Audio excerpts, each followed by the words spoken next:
10 powerful things to tell yourself every morning. Your alarm shrieks, your pulse leaps, and before your feet even hit the rug, your mind is already juggling overdue emails, family texts, and breaking headlines. 5 minutes into the day, you're already exhausted by a storm that hasn't even started. But what if, before the kettle even burps, you could hand the steering wheel to a calmer version of yourself? Imagine 10 short sentences, tested by Roman generals and slave-born teachers, words strong enough to turn morning chaos into background noise. That's the Stoic secret. The way you speak to yourself in the first few minutes sets the emotional thermostat for the next 24 hours. Today, I'll share 10 powerful things you can tell yourself every morning. 10 anchors of calm that reset your mind before the world can pull it apart. Say them, mean them, and watch how the energy of your day bends around your words. Let's begin with the first cup of calm. Section 1. First cup of calm. Number 1. Today I'll focus only on what's necessary and within my control. Epictetus compared the mind to a gate. Leave it wide open, and every stray dog of thought runs in. Close it, and the barking stops. Every morning, as the coffee drips, ask yourself, is this actually mine to fix? If yes, roll up your sleeves. If not, let it fall away like a hot coal. This single line is a compass. Without it, the mind scatters into 10 directions before breakfast. With it, you reclaim your morning as your own. You start the day with clarity instead of clutter, with presence instead of panic. Remember this, energy is finite. Every ounce wasted on the uncontrollable is fuel you could have used on what really matters. Say the line aloud, breathe once, and watch how even the smallest tasks feel lighter. And when you've set your compass, you're ready for the second principle, the one that turns acceptance into peace. Section 2. The dichotomy of peace. Number 2. I accept that not everything is up to me, and I refuse to be rattled by what I can't change. Inboxes will still explode, weather will still throw tantrums, and people will still say things you wish they hadn't, but none of that has the right to shake your heartbeat unless you hand it over. Seneca, banished to exile on a lonely island, didn't waste his years cursing fate. He learned to enjoy the silence, to make peace with what was beyond his grasp. If he could find calm in exile, you can find calm at a red traffic light. The sentence is a shield. Each time you repeat it, you practice letting go. You don't become careless, you become steady. The outside world keeps spinning, but inside you're anchored. Whisper it when you feel the tension rise. I accept what isn't mine to change. And notice how quickly the panic inside your chest turns into space to breathe. Once you've accepted limits, you're no longer fragile. You're ready to face the third truth. Adversity isn't your enemy, it's your sparring partner. Section 3. Adversity as a sparring partner. Number 3. I'll greet challenges with steady breath and treat each setback like reps in the gym. Marcus Aurelius wrote these words between battles. Hardship is weightlifting for the soul. The obstacle isn't blocking your progress, it is your progress.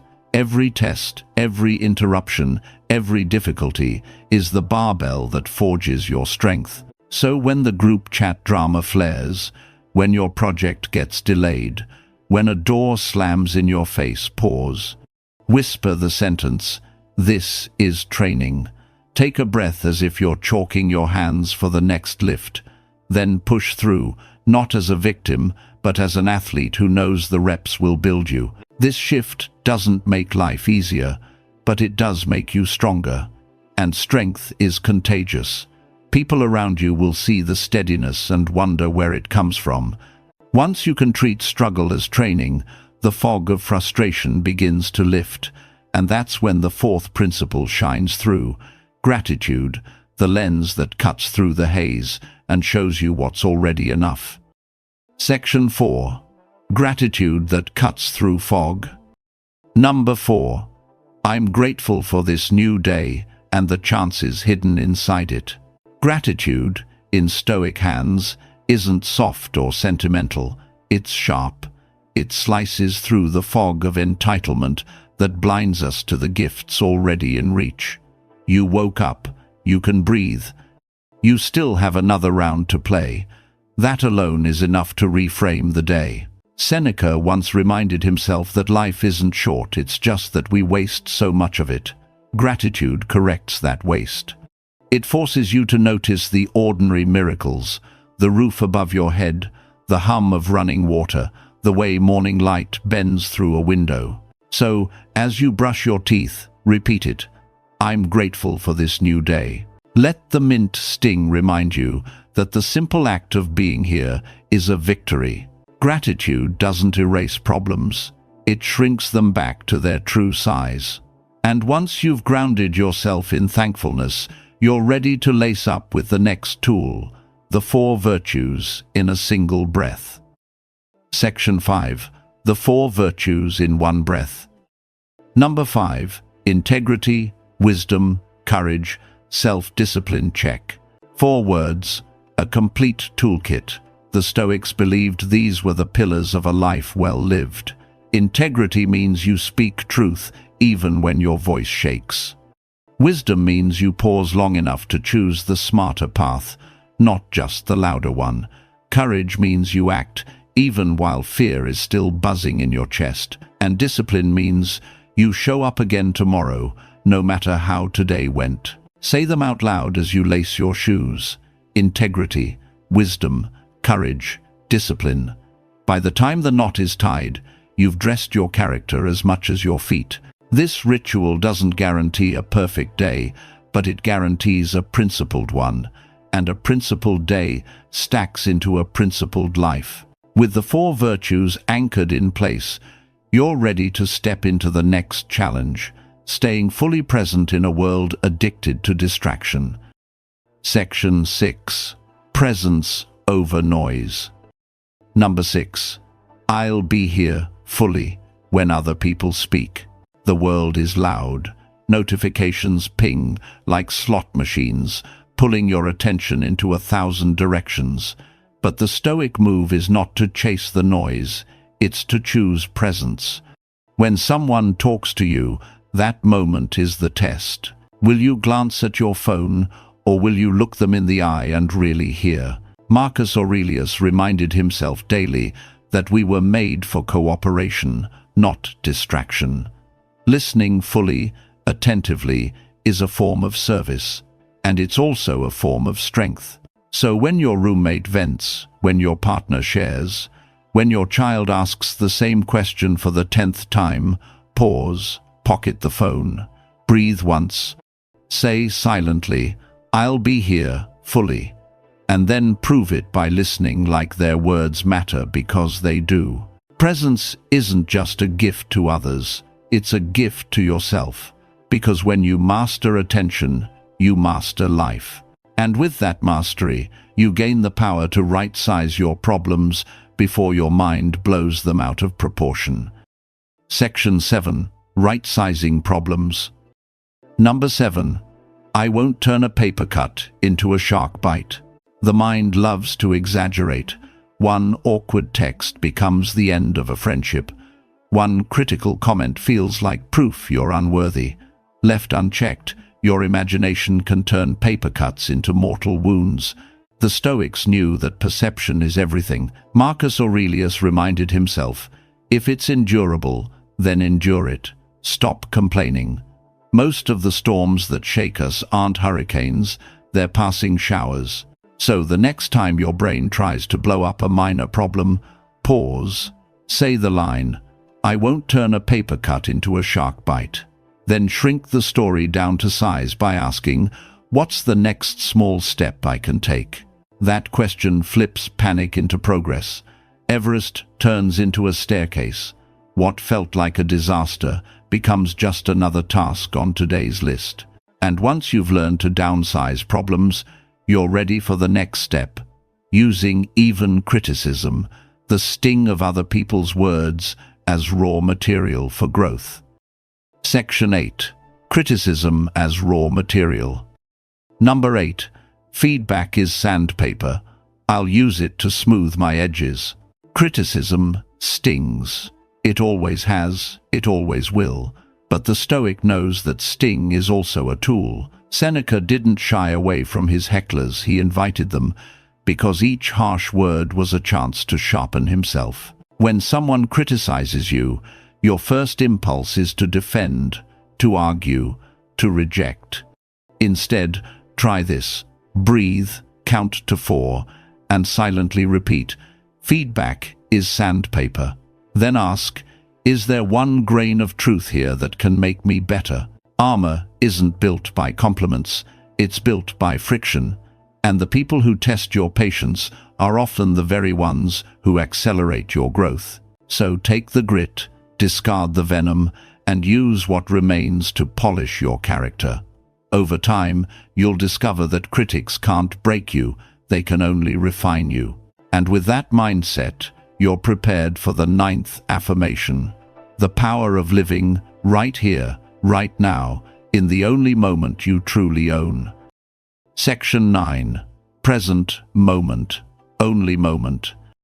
Number 9. I release the past and live right here. Yesterday's mistakes are already receipts filed away.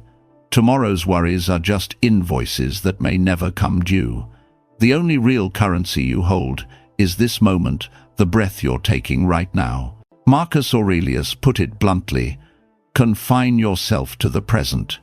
He ruled an empire and still reminded himself not to get lost in yesterday or tomorrow. If he needed that reminder, so do we. So when your mind drags you backward into regret or forward into anxiety, pause, say the line, "I release the past and live right here." Watch the thought fade like steam rising from a kettle. This is the gift of presence, not escaping life, but entering it fully. When you eat, you taste. When you walk, you notice. When you speak, you mean it. And with presence as your anchor, you're ready for the final principle, the 1-degree rule that turns small daily choices into unstoppable momentum. Section 10. The 1-degree rule. Number 10. 1% better today than yesterday, that's enough. Perfection is a mirage. Chase it, and you'll collapse from thirst. But progress tiny, steady progress is real. The Stoics knew that virtue is built brick by brick, day by day. Think of a plane changing its course by just 1 degree. At first, the difference is invisible, but over time, that tiny shift lands you in a completely different country. Your life works the same way. So whisper it each morning, 1% better. Maybe it's one kinder reply, one less scroll, one push-up, 1 page read. Each act stacks like compound interest in the bank of your character. Stop demanding giant leaps. Start celebrating small steps, because small steps, repeated, are what giants are made of. And now, with all 10 principles in your pocket, let's pull the threads together and make sure your mornings truly belong to you. Conclusion. Claim your mornings. 10 sentences, 30 seconds each, and suddenly the day is yours before the caffeine even hits. Pick the one that stings the most, the one that feels like medicine you didn't know you needed. Write it on a sticky note, slap it on your mirror, and speak it until it beats in rhythm with your heart. Remember, resilience isn't lightning. It's not a sudden strike of inspiration. It's a candle you light every single dawn, steady and deliberate, until your mornings glow with calm and strength. So here's my invitation. Don't just listen. Practice. Choose one affirmation. Live it for the next 7 days. Then, tell me in the comments what changed, because something will. And if this gave you even one deep breath of clarity, tap like so the algorithm knows calm content matters, and subscribe for more Stoic fuel every week. Your mornings shape your days shape your life, and your life becomes your legacy. Claim it one sunrise at a time.